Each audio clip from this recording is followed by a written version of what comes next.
What's going on, Genius Nation? Welcome to a brand new day, a day that you've never seen before, a day that you will never see again. It's a brand new Sunday. Welcome to the Daily Genius.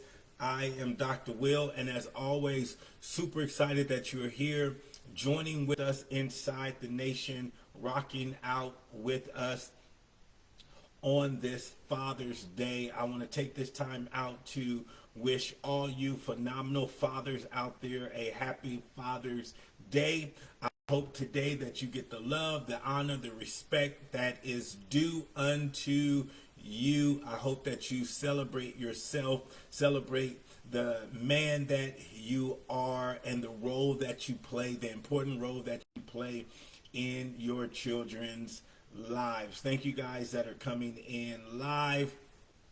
Thank you those that will watch this on the replay. So on Sunday, what we like to do is always prep for our week. But what I want to do is talk about, since it's Father's Day, what I want to talk about is one of the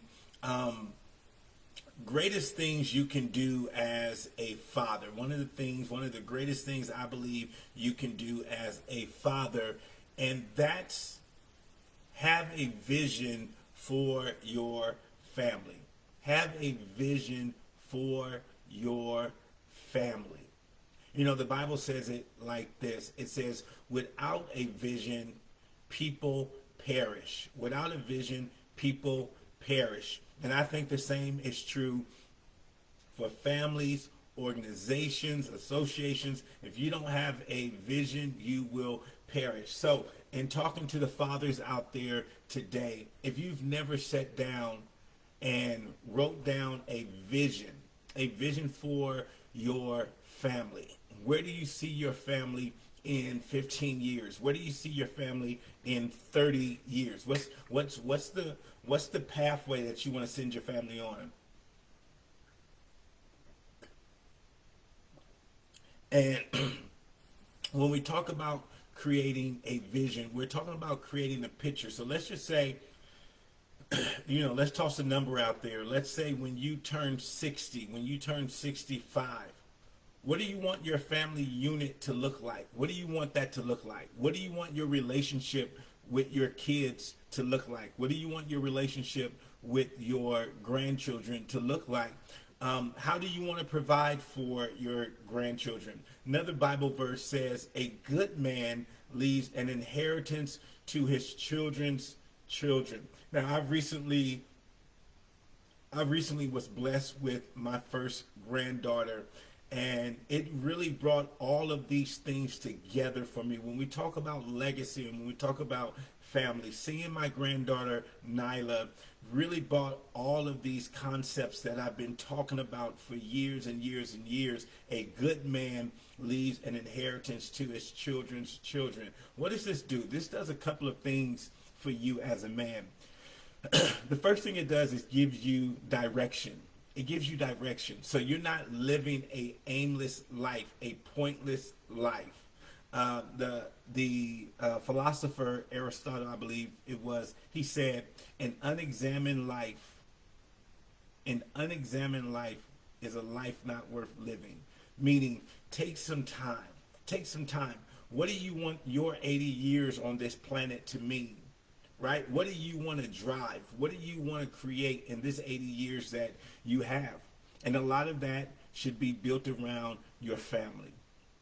I have notes here,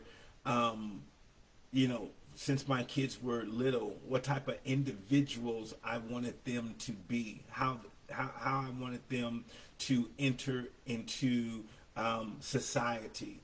And so their mother and I have attempted to do that in raising them. So the vision dictates how we parent them, how we talk to them, how we relate to them, because we have this vision. I always had a vision that for, my daughter, when she got older, I wanted to have a strong relationship with her.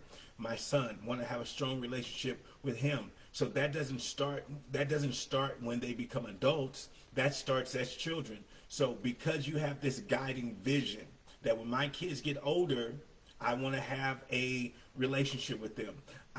literally on my goal sheet, I have written down, create a house that they would love to come back to, that they don't want to just run out, right? Some of us grew up in situations where we're like, man, as soon as I turn 18, I'm out, I'm never coming back, all that type of stuff. I didn't want to create that for my family. So creating a house where they always felt welcome, when they had children, that they would want to bring their children to come and see us, right? That's all a part of the vision. That's all a part of the things that I think about. So now when I think about Nyla, right? Nyla, as she gets older, when she turns 16, when she gets ready to go to college, what are some of the things that I want to do to support her parents in guiding and helping her, right?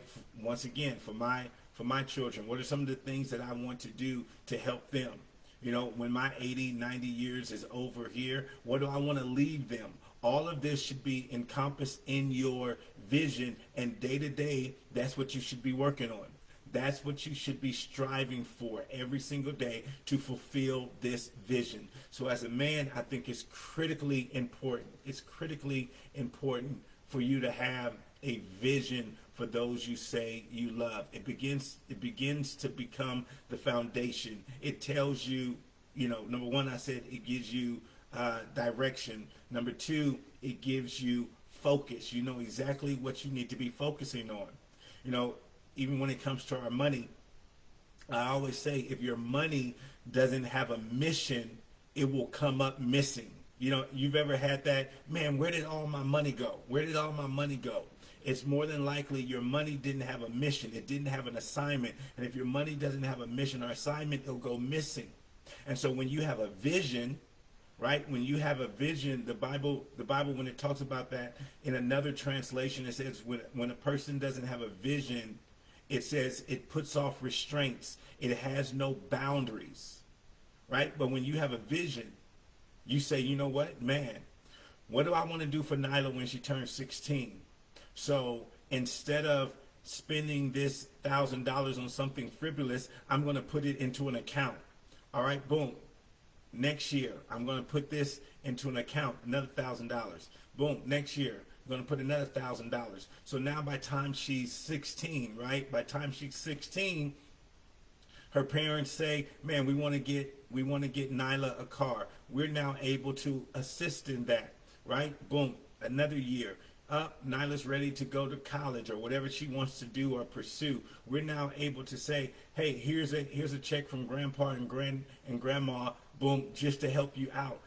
Where did that start? That didn't start when she turned 16, 18, 19, 21. That started with a vision. Another last thing I'll talk about, when you have a vision, the most powerful thing that it does is gives you time. It gives you time.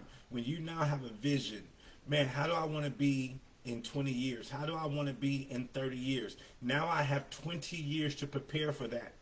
Have 20 years. If we look at physically, if you say, you know what, I'll just use myself. I'm 48.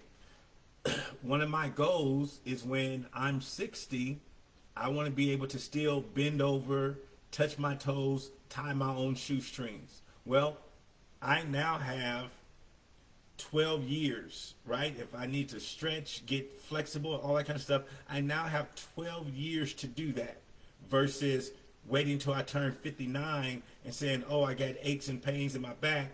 I can go at the age of 48 and say, hey, this is what I need to start doing.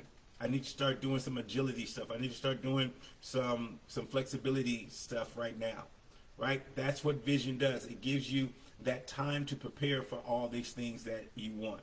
So once again, as a father, if you haven't really sat down and taken out some time to create a vision for your family, I strongly suggest that you do that. It will give you, once again, so much direction, so much focus, and it'll give you time. All right, guys, that's what I have for you today. As I always tell you, go out there and be your brilliant, amazing selves. Make someone else laugh as you make yourself smile and laugh as well. Go out there and dominate, and I will see you tomorrow for the Daily Genius.